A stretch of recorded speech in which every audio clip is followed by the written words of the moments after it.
So I was checking the comments on my video yesterday, and I got some good ones. And for context, in my video yesterday, I was showing a study about YouTubers who had been demonetized, and I made the statement that it is not a punishment when you get demonetized. And one of my commenters disagreed with me. The name is Zyga2000, longtime viewer, and Zyga says, "I disagree about it not being punishment. If I tell my kid he's not allowed to play video games because he didn't clean his room, that's punishment. If YouTube says you're not allowed to make money off their platform because a video you did was too controversial, it's punishment in the same vein. It's punishment because it's removing a privilege that was otherwise granted or assumed to be." Now, I disagree with all of that, and we'll get to why in just a second.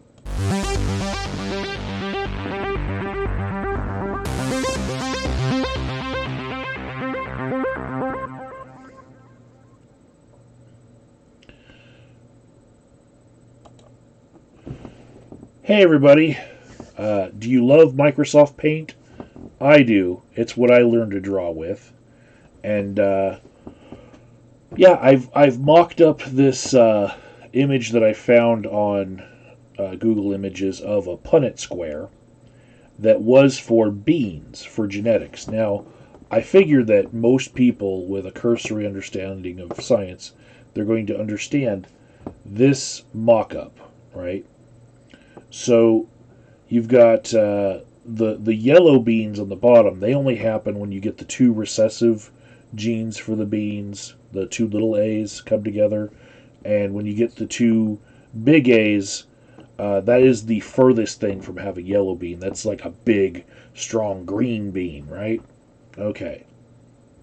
Eye color works this way. Sometimes, it's shown to be eye color. Sometimes it's the color of the wings of a moth, right? So the Punnett squares, they're useful in teaching genetics to introductory students, but today we're going to use it to teach about reinforcement, right? And reinforcement is something that I learned as an undergrad at the University of Wisconsin-Milwaukee. My degree in psychology was very strong on behaviorism. Okay? So, there are four kinds of reinforcement: positive reinforcement, negative reinforcement, extinction, and punishment. Right? And this is the reason why I would not categorize what Zyga was saying as punishment, nor would I categorize YouTubers who lose their monetization as punishment. Because if you look on the Punnett square that we have here, you've got a stimulus that is either rewarding or aversive, right? A rewarding stimulus is something that brings you pleasure. An aversive stimulus brings you the opposite of pleasure, right? It could be pain, could be just nagging, could be cold, whatever. Now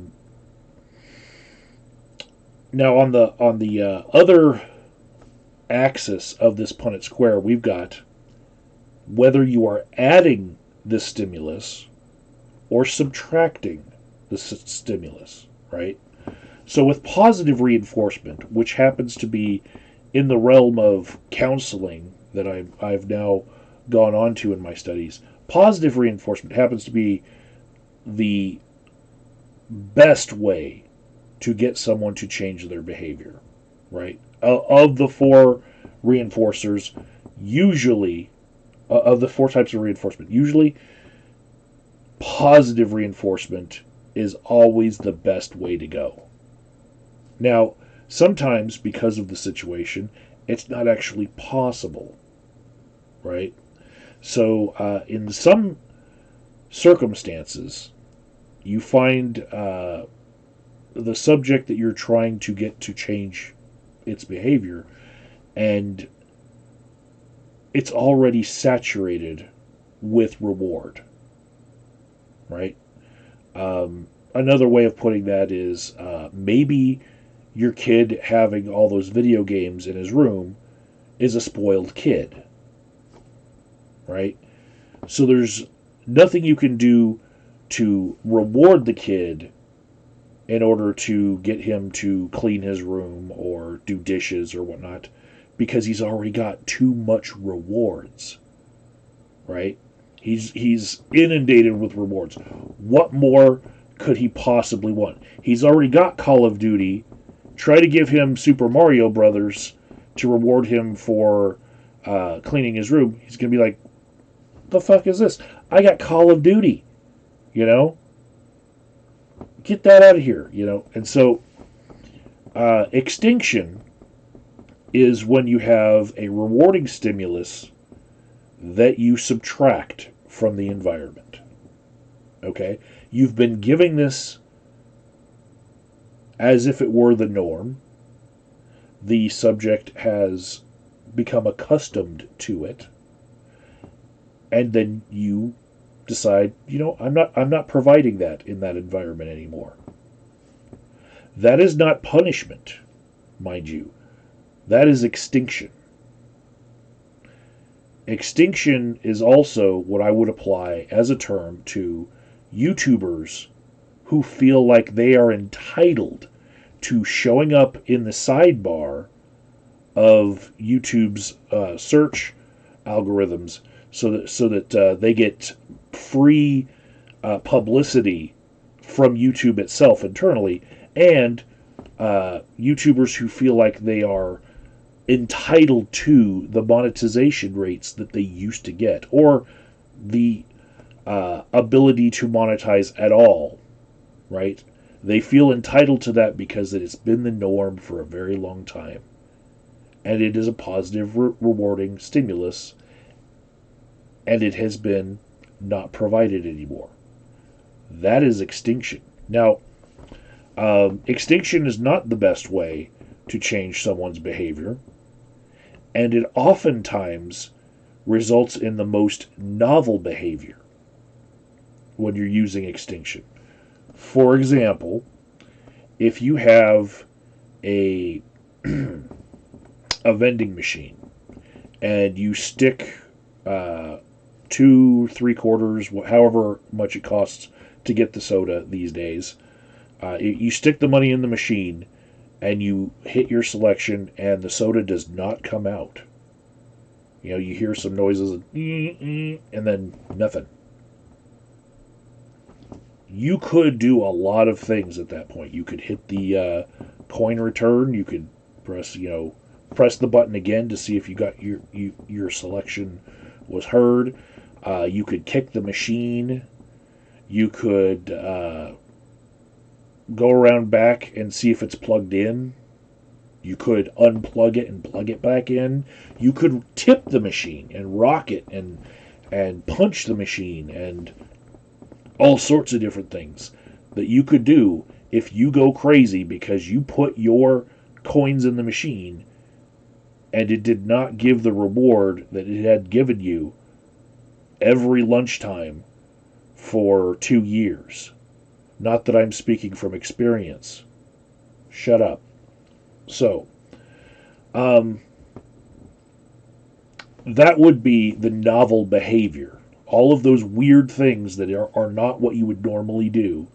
And sometimes novel behavior can go really crazy. Like you have somebody who's been rewarded for a long time and then they just don't get their reward when they're doing an act. Sometimes people come up with strange responses to that. So that's what extinction is known for. When you're using extinction to try to change someone's behavior, sometimes they do weird stuff. Like they're more likely to complain in that scenario because they feel entitled to the rewarding stimulus that they had before. So, negative reinforcement would be like if Zyga was nagging and nagging and nagging at Zyga's kid to clean up the room and do the dishes, right? And Zyga's kid could not concentrate on Call of Duty because every 5 minutes someone's poking their head in the room and saying, "Hey, clean your room and do the dishes," right? And then so one day, Zyga comes home after school and before playing the game decides to clean the room and do the dishes, right? And then for the next couple of hours, Zyga's parents do not interrupt the gameplay. And Zyga's like, "Holy shit, playing my games without being nagged? This is awesome.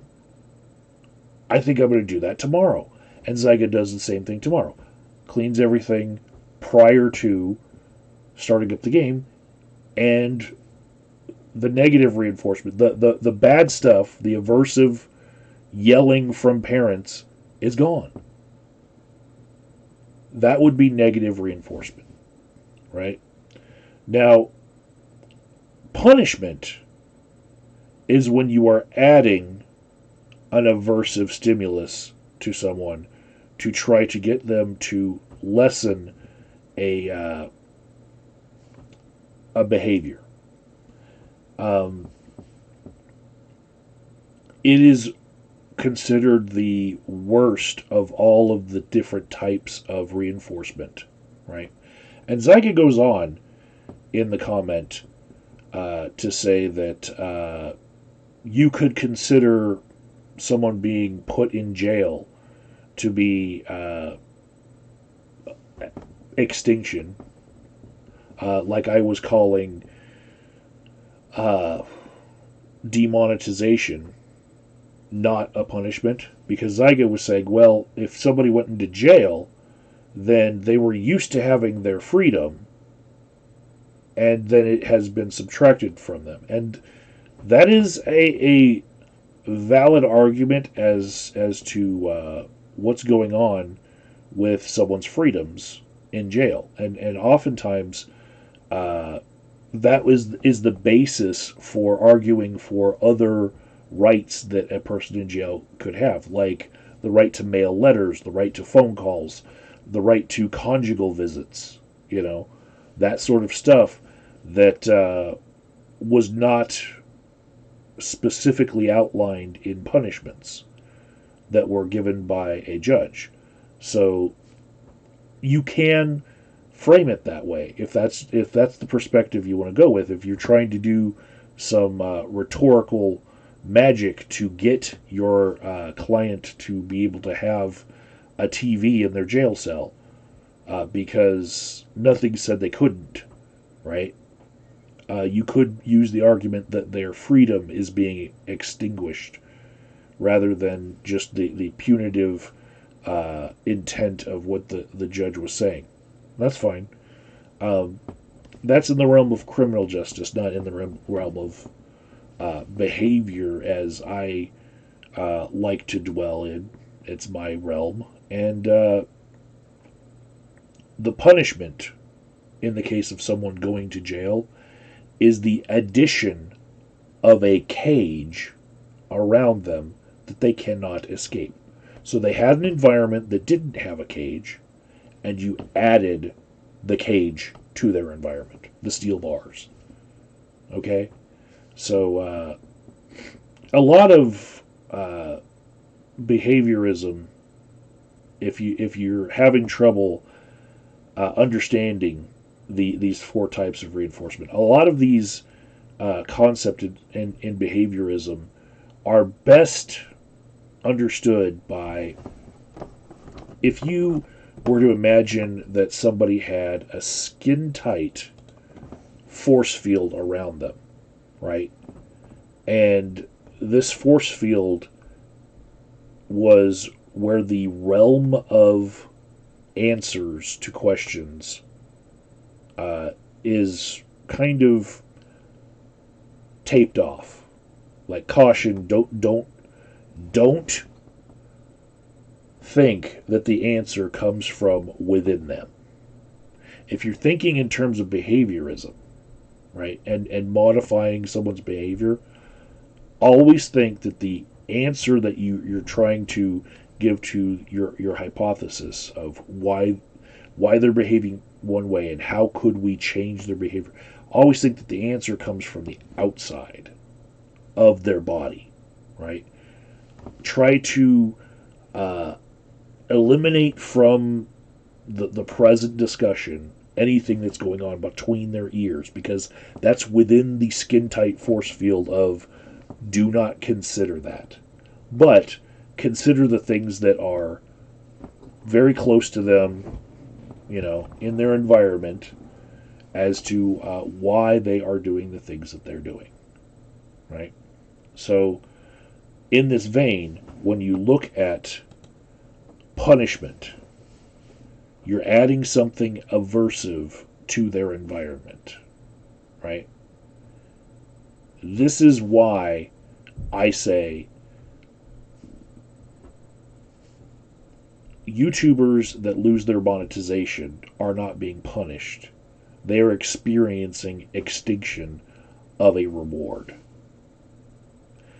And this is a very important distinction, because it leads people to how they decide to move forward with their activism, as to how they're going to argue for getting that monetization back. If you don't understand that it was not your God-given right to be able to earn money from every corporation that likes to put ads on YouTube, no matter what it is you're saying, if you don't understand that was a privilege that was given to you that maybe you were trying to exploit, you're not going to come up with the best ways of arguing for getting those privileges back, right?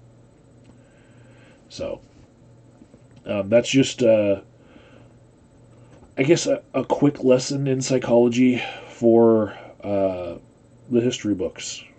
I hope 100 years from now that video is still relevant, because it took me a minute in Microsoft Paint to come up with this beautiful, beautiful Punnett square